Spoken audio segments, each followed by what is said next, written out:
पठति अथर्वशीर्षम्। ॐ भद्रं कर्णेभिः शृणुयाम देवाः, भद्रं पश्येमाक्षभिर्यजत्राः, स्थिरैरङ्गैः स्तुष्ट्वां सस्तनुभिः व्यशेम देवहितं यदायुः।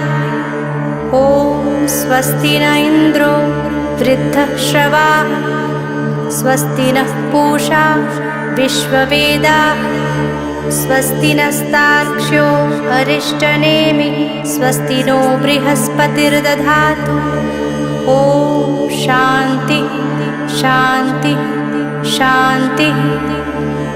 ॐ नमस्ते गणपतये, त्वमेव प्रत्यक्षं तत्त्वमसि, त्वमेव केवलं कर्तासि, त्वमेव केवलं धर्तासि, त्वमेव केवलं हरतासि, त्वमेव सर्वं खलविदं ब्रह्मासि, त्वं साक्षादात्मासि नित्यं।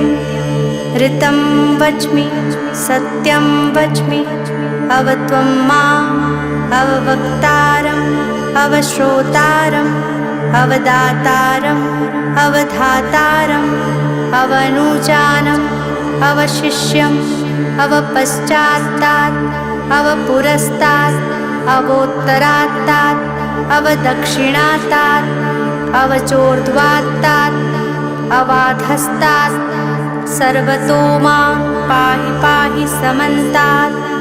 त्वं वाङ्मयस्त्वं चिन्मयः, त्वम् आनन्दमयस्त्वं ब्रह्ममयः, त्वं सच्चिदानन्दद्वितीयोऽसि, त्वं प्रत्यक्षं ब्रह्मासि, त्वं ज्ञानमयो विज्ञानमयोऽसि। सर्वं जगदिदं त्वत्तो जायते, सर्वं जगदिदं त्वस्तिष्ठति, सर्वं जगदिदं त्वयि लयमेष्यति, सर्वं जगदिदं त्वयि प्रत्येति। त्वं भूमिरापो नलो निलो नभः, त्वं चत्वारि वाक्पदानि, त्वं गुणत्रयातीतः, त्वं कालत्रयातीतः, त्वं देहत्रयातीतः, त्वं मूलाधारस्थितोऽसि नित्यं, त्वं शक्तित्रयात्मकः, त्वां योगिनो ध्यायन्ति नित्यं। त्वं ब्रह्मा त्वं विष्णुस्त्वं रुद्रस्त्वं इन्द्रस्त्वम् अग्निस्त्वं वायुस्त्वं सूर्यस्त्वं चन्द्रमास्त्वं ब्रह्मभूर्भुवः स्वरो।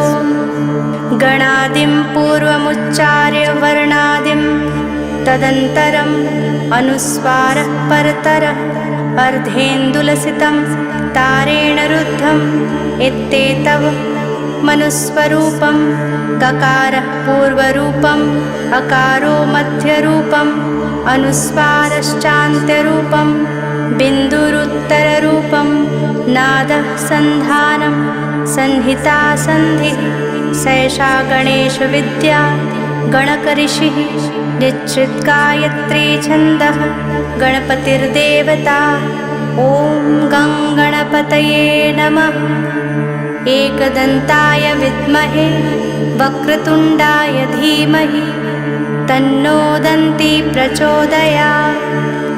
एकदन्तं चतुर्हस्तं पाशमङ्कुशधारिणं, रदं च वरदं हस्तैर्बिभ्राणं मूषकध्वजं, रक्तं लम्बोदरं शूर्पकर्णकं रक्तवाससं, रक्तगन्धानुलिप्ताङ्गं रक्तपुष्पैः सुपूजितं, भक्तानुकम्पिनं देवं जगत्कारणम् अच्युतम्।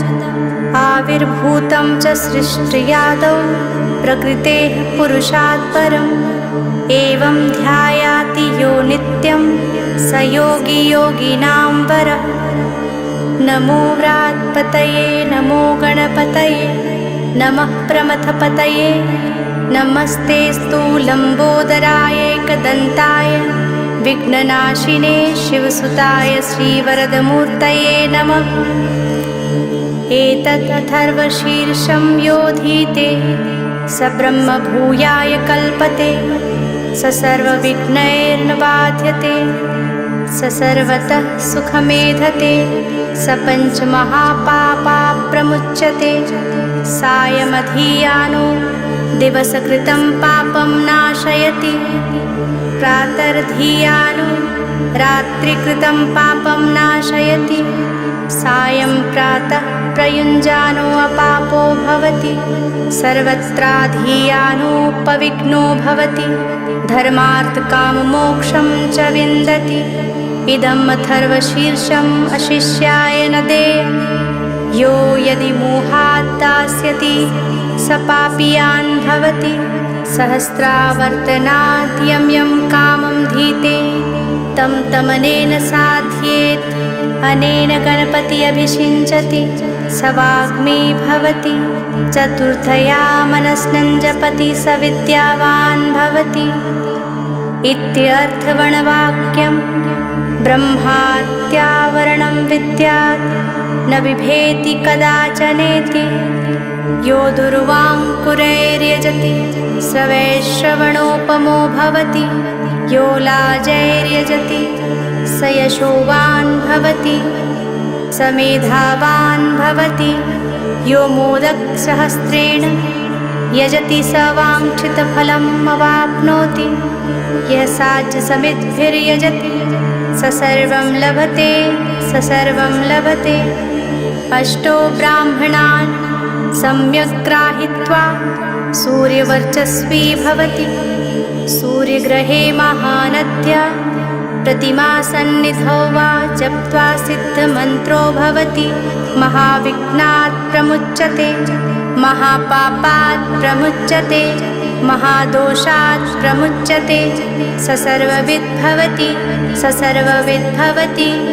य एवं वेद इत्युपनिषत्।